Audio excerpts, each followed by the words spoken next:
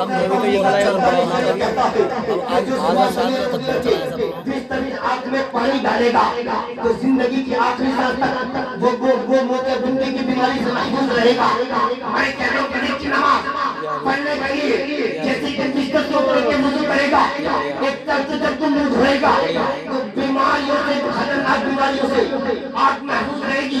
جیسے تم مسجد تک آئے گا تو جتنے قدم تیرے مسجد میں آنے پڑیں گے، ہر قدم کے بدلے میں لے کر کھجائیں گے، مٹیں گے، وہ درجات بدل ہوں گے.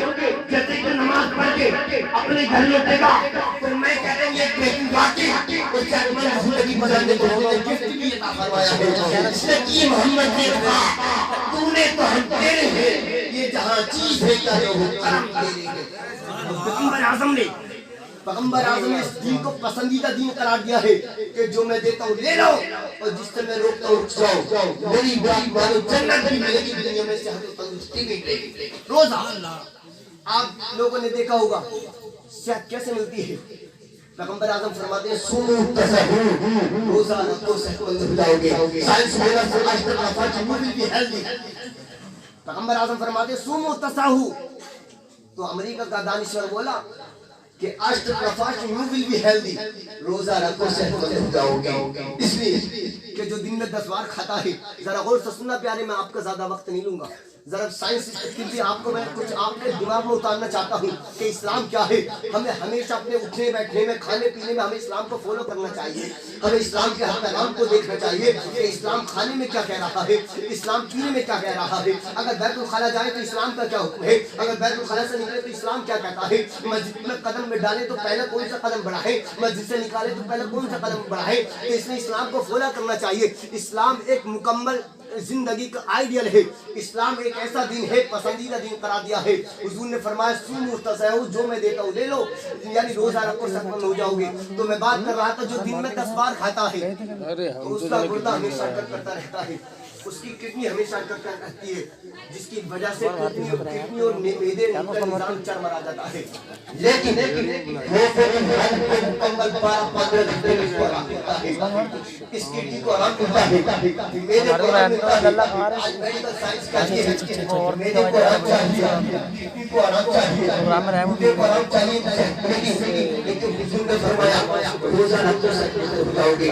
تو دنیا دار کے فارمولے پر چلنے میں دو جہان کی گواہی کا معاملہ ہے اور میرے مصطفیٰ کی ہدایت کو مطابق کرنے میں دو جہان میں زندگی گزارنے کا ایک بہترین گفٹ عطا فرمایا ہے. اس لیے کہ محمد سے تو نے تو ہم تیرے ہیں، یہ جہاں چیز ہے کا لوہ قلم تیرے ہیں. نماز کی بات چل رہی تھی. نماز ہی نماز کے بدلے میں جنت ملے گی. لیکن تعجب مجھے اس بات پر ہے، وقت بڑی تیزی کے ساتھ بھاگ رہا ہے. تعجب مجھے اس بات پر ہے کہ آج سے کئی سال پہلے امریکہ کے ایک دانشور نے یہ کہا تھا کہ میری یہ خواہش ہے کہ پورے واشنگٹن میں نماز کو نافذ کر دوں. آخر کیوں؟ چلیے جناب اس سے چل کر کے پوچھتے ہیں کہ مسلم سماج میں پیغمبر اعظم نے نماز کو فرض قرار دیا ہے کہ جو جان بوجھ کر کے نماز چھوڑے گا، من ترک الصلاۃ متعمدا فقد کفر، جو ایک وقت کی نماز کو جان بوجھ کر کے چھوڑے گا وہ کفر کے قریب پہنچ گیا. فقد ابان الدین، اس نے دین کو چھوڑ دیا. اللہ اکبر، کیا ہو گیا؟ آج سے ہم جنت کے بھروسے نماز کے شوق میں بیٹھے ہیں، لیکن کبھی سوچا کہ پیغمبر اعظم نے کیا فرمایا؟ اب کچھ میں رمضان میں چہل پہل ہوتی ہے، لیکن جیسے عید کا دن آتا ہے تو حسب ثابت مسجد سنی ہوتی چلی جاتی ہے. کیا ہو گیا میرے بھائی مسلمان کو؟ لیکن امریکہ کا وہ دانشور یہ بولتا ہے، وہ عیسائی بولتا ہے میری خواہش ہے کہ پورے باشر کرنے میں نماز کو نافذ کر دو. کیوں؟ اس نے دنیا کے بھلوں سے، یہ جنت کے بھلوں سے نماز کے شوق نہیں بلکہ نماز کے مسائل کی محبوب ہے. جب تو نہیں دنیا کا پہلو ہے. نماز کے بدلے میں صحت ملتی ہے. نماز کے بدلے میں صحت کیسے ملتی ہے ذرا غور سے سننا پیارے. جب امریکہ کے گوروں کے دلوں میں دنیا کا مال کمانے کا اس قدر شوق جم گیا کہ امریکی مشینوں کے سامنے 16 گھنٹے کھڑے ہیں, کھانا کھانے کھڑے, ٹوائلٹ باتھ روم پیشاب پاخانہ سب کچھ کھڑے. جو آدمی 16 گھنٹے کھڑا رہے گا, چونکہ ہر آدمی کے اندر یہ دوڑانے خون کا ایک سسٹم ہے, بلڈ سپلائی کا سرکولیشن ہے, یہ بیچ میں ہارٹ ہے یعنی یہ دل ہے, یہ خون ان پٹ بھی کرتا ہے آؤٹ پٹ بھی کرتا ہے, یعنی یہ ہارٹ یہ خون لیتا بھی ہے چھوڑتا بھی ہے, یعنی پمپ کا کام کرتا ہے. تو آپ جب 16 گھنٹے کھڑا رہے گا تو یہ ہارٹ نیچے والے پارٹس کو تو بلڈ سپلائی کر دے گا بغیر کسی پریشر کے. جس طرح 10 منٹ پانی کا ٹینک رہتا ہے بغیر کسی پریشر کے 10 منٹ مکان سے نیچے کو پانی آ جائے گا, لیکن اسی طرح کی روٹی تو طاقت نہیں ہے یہ نیچے والے پارٹس کو بلڈ سپلائی کر دے گا.